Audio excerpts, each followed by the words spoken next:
Assalamualaikum warahmatullahi wabarakatuh. Perkenalkan, nama saya Asdidar. Saya dari kelas Stadis IPS. Di sini saya akan membuat video tentang penjelasan pendekatan dalam manajemen. Di sini saya akan memenuhi tugas mata kuliah manajemen kelas. Di sini saya bersama teman saya yaitu Vera William dan saya sendiri Asdidar dengan NIM 120114274435. Yang di sini saya akan bahas yaitu pendekatan perubahan perilaku.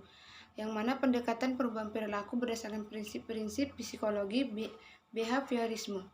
Yaitu prinsip utamanya yang mendasari pendekatan ini adalah perilaku merupakan hasil proses belajar berlaku baik bagi yang berperilaku maupun yang sesuai.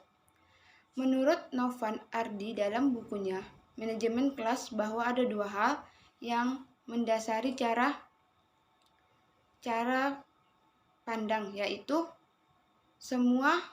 yang pertama adalah semua perilaku peserta didik yang positif maupun negatif merupakan hasil kegiatan belajar.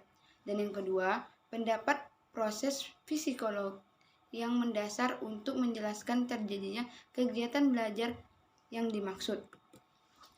Itu selanjutnya, pendekatan bertolak dari sudut pandang behavioral yang mengemukakan asumsi bahwa semua tingkah laku yang baik dan yang kurang baik merupakan hasil proses belajar.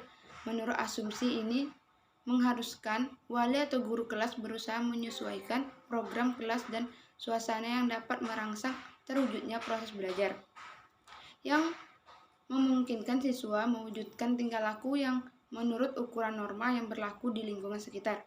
Dan di dalam proses belajar ini terdapat proses psikologis yang fundamental berupa penguatan positif atau positive reinforcement, hukum penghapusan yaitu excitation, dan penguatan negatif yaitu negative reinforcement.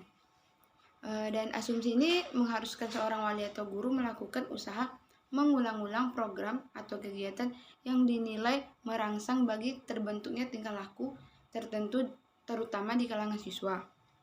Dan yang selanjutnya yaitu yang akan saya bahas yaitu ada B, pendekatan elektik.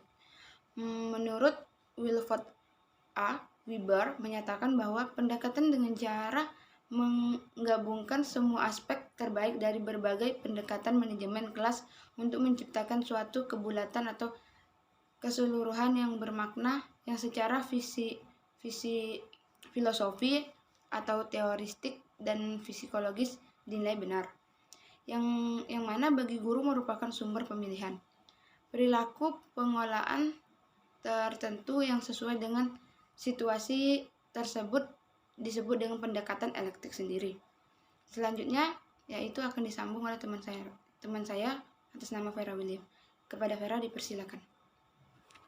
Hal yang perlu dikuasai oleh seorang guru dalam menerapkan pendekatan elektif yaitu yang pertama, menguasai pendekatan manajemen kelas yang potensial seperti pendekatan pengubahan perilaku, penciptaan iklim sosio-emosional, dan proses kelompok. Yang kedua, dapat memilih pendekatan yang tepat dan melaksanakan prosedur yang sesuai baik dalam masalah manajemen kelas.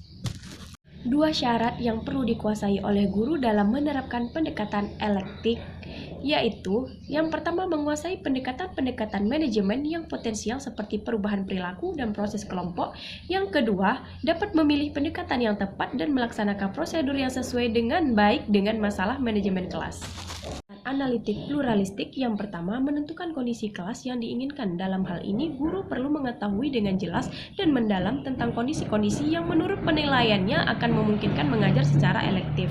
Yang kedua, menganalisis kondisi kelas yang nyata, memilih dan menggunakan strategi pengelolaan guru yang efektif adalah guru menguasai berbagai strategi manajerial yang tergantung dalam berbagai pendekatan manajemen kelas dan mampu memilih dan menggunakan strategi yang paling sesuai dengan situasi tertentu yang dianalisis sebelumnya. Yang terakhir, yang keempat, menilai keefektifan pengelolaan. Proses penilaian ini memusatkan perhatian kepada dua perangkat perilaku. Sekian penjelasan dari kelompok saya. Wassalamualaikum warahmatullahi wabarakatuh.